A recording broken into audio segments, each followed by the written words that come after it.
Por la señal de la Santa Cruz, de nuestros enemigos, líbranos, Señor Dios nuestro, en nombre del Padre, del Hijo y del Espíritu Santo. Amén. Bienvenidos a Amor, Fe y Familia con Maru. El día de hoy nuestro tema es señales para un cambio. Nos hemos puesto a pensar si estamos esperando alguna señal para empezar un cambio positivo en nuestra vida, un cambio positivo en nuestra sociedad. ¿Necesitaremos alguna señal como motor para empezar? El Evangelio de San Mateo nos presenta cómo la vida de Jesús y los discursos de Jesús nos enseñan a formar el reino de los cielos. Está dividido en diferentes partes para su estudio y para este entendimiento.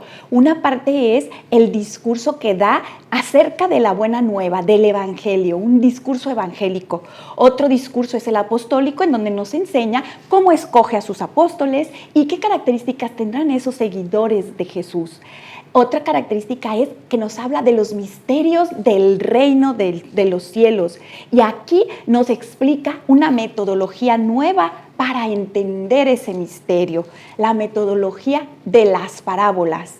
Las parábolas son esa manera narrativa o de alguna historieta que nos cuenta Jesús para hacer una similitud, una analogía o alguna comparación con la vida real para que podamos entender. Y ahí en esa parte nos dice que nuestro corazón se ha endurecido, que nuestro corazón está embotado, que nuestros oídos y nuestros ojos están cerrados y que por eso no entendemos, y que Él nos va a explicar con las parábolas para poder entender mejor el reino de los cielos. Otra parte es cuando nos enseña las primicias de la iglesia, esos primeros pasos para construirla, cuando nos habla acerca de fundarla sobre la roca que es Pedro, cuando nos dice qué características deben de tener las autoridades que rigen a esta iglesia. Y otra parte también nos habla del discurso escatológico, de las cosas últimas, de la muerte, del cielo, del infierno, del juicio, y nos explica así toda la construcción del reino de los cielos. Estamos hablando de los misterios del reino. Nos dice San Mateo que los fariseos y los escribas, que eran los sabios, los estudiosos, los que guiaban al pueblo de Israel, al pueblo elegido de Dios, le dicen a Jesús: Maestro, queremos ver un signo hecho por ti. Y Jesús les contesta: no tendrán más signos que el signo del profeta Jonás. Un signo es una señal que por alguna relación o por alguna similitud nos recuerda o nos representa otro objeto, otro hecho, otra situación. Por ejemplo, en carretera tenemos un signo que nos dice que va a haber una curva, y es un signo que nos advierte que va a presentarse esa realidad, que nos ayuda a entender que existe esa curva, porque no la tenemos frente a nosotros. Otro signo puede ser una maqueta cuando se va a construir un edificio. Nos indica esa realidad que va a venir, que sí va a existir o que existe ese plan para esa realidad. Pero esos signos pierden un poco de importancia cuando la realidad está presente ya frente a nosotros, porque ya es la realidad misma la que podemos ver o la que podemos oír o tocar, y ya no necesitamos que algo nos lo recuerde o que algo nos advierta su realidad, su existencia, su presencia. Así creo que se puede enfocar esta respuesta de Jesús. Jesús le dice: ya no habrá más signos que los signos del profeta Jonás. ¿Por qué? Porque Jesús mismo es esa realidad que representaba el signo de Jonás y todos los signos y señales que están en toda nuestra revelación. Jonás es un libro del Antiguo Testamento. Ese libro es solamente una hoja de las Sagradas Escrituras. Una hoja que podemos leer fácil y rápido, que tiene 4 pequeños capítulos que te invito a que los leas. Imagínense la importancia de esa hoja, que Jesús dice que no habrá un signo más que ese. El primer capítulo es: Jonás está rebelde a su misión. Dios llama a Jonás y le dice que vaya a anunciar a Nínive que va a ser destruido porque su maldad ha llegado a Dios.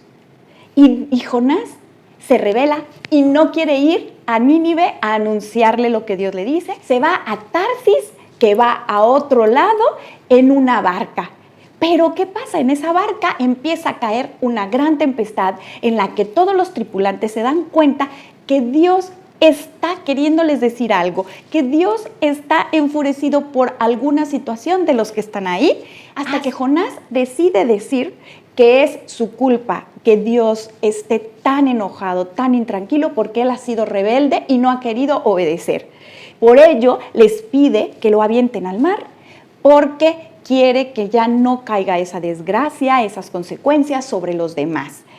Así es, y nos dice el Evangelio que Jonás es tragado por un pez gigante 3 días y 3 noches.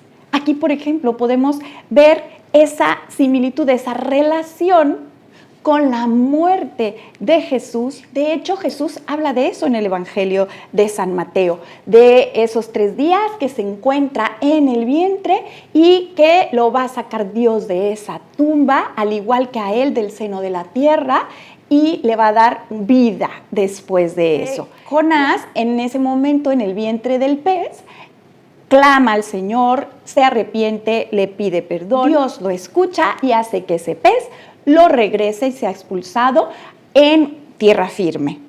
Lo libra de esa tempestad, le da una nueva oportunidad a pesar de su rebeldía. Así, el capítulo 2 nos habla de cómo es salvado Jonás a pesar de haber huido de la palabra de Dios, de la llamada de Dios y de esa rebeldía. El capítulo 3 nos habla de la conversión de Nínive y del perdón divino. Esto se da cuando Jonás es llamado la segunda vez por Dios y él ahora sí escucha y le hace caso. Va camino a Nínive a proclamar que va a ser destruido en 40 días y Nínive le cree al profeta y le cree a Dios. En ese momento, Nínive se pone en ayuno, dice, grandes y pequeños se ponen en ayuno. El rey se baja de su trono porque cree en esa destrucción y cree en la palabra de Dios, se quita sus túnicas bellas y de riqueza y se viste de sayal, dice. Vestirse de sayal es ponerse unas lanas muy duras, incómodas, que hacen mortificarse el cuerpo, hacen sacrificios y además se sienta en cenizas, dice. Eso se hace humilde y se presenta ante Dios como polvo. Polvo soy, en polvo me convertiré y sé que Dios es más poderoso que nosotros. El rey le pide a todos los hombres y los animales que se vistan de sayal, que todos se sacrifiquen y que invoquen a Dios insistentemente y que además todos y cada uno se arrepienta de su mala conducta y de sus acciones con violencia. Todos, el pueblo se une a pedir la compasión de Dios. ¿Qué señal vemos aquí? Que todos unidos podemos vencer el mal y podemos vencer todo lo que se nos ha venido encima por haber desobedecido a Dios. Toda esa tempestad que nos ha caído encima, toda esa violencia se puede cambiar. Nuestro cuarto capítulo nos habla del despecho del profeta Jonás y de la respuesta de Dios. Después de que pasa todo esto, Nínive se arrepiente y es perdonado por Dios de esa catástrofe, Jonás está indignado, está resentido y le dice, Dios, yo no quería venir porque sabía que tú eras clemente, misericordioso, paciente y generoso. Sabía que ibas a perdonar a tu pueblo. ¿Y por qué está indignado Jonás? Porque Nínive era una ciudad metrópoli, era una ciudad muy grande, una ciudad moderna, una ciudad que había olvidado a Dios, una ciudad enemiga del pueblo de Israel, del pueblo elegido de Dios. Por eso Jonás no quería ayudarlos a salvarse, porque eran sus enemigos. Aquí otra señal, que todos debemos ayudarnos entre todos, porque el perdón de Dios y el arrepentimiento y la misericordia de Dios es universal. Es para el rebelde como Jonás, da oportunidades cuando huimos de él y no le hacemos caso. Es para los paganos, es para los que no creen, es para los que se han perdido. Es para el pueblo elegido también. Es para todos esa misericordia enorme de Dios. Fíjate aquí la respuesta divina que le da a Jonás. Dice que Jonás, resentido, se sienta fuera de la ciudad y que Dios hace crecer un árbol de ricino a un lado de él y al día siguiente lo seca y muere el árbol. Y Jonás se vuelve a indignar, se vuelve a enojar con Dios y Dios le dice, ¿tú crees que merece la pena enojarte por eso? Tú te enojas y te compadeces de un árbol de ricino que ni siquiera te costó hacer crecer y que lo tuviste un día y al día siguiente lo perdiste, y no quieres que yo me compadezca de ese pueblo que tiene 120,000 hombres que no distinguen el bien y el mal.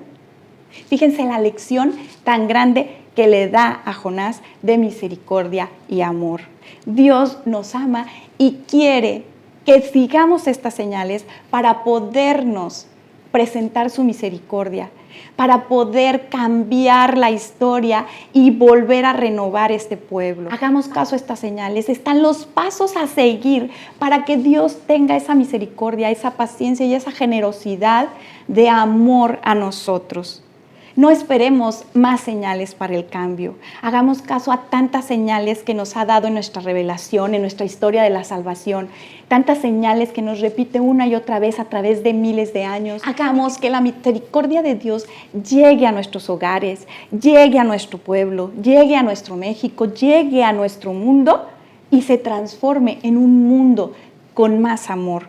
Y que cada día demos paso a menos violencia. Te invito a seguir esta señal para que podamos transformar al mundo.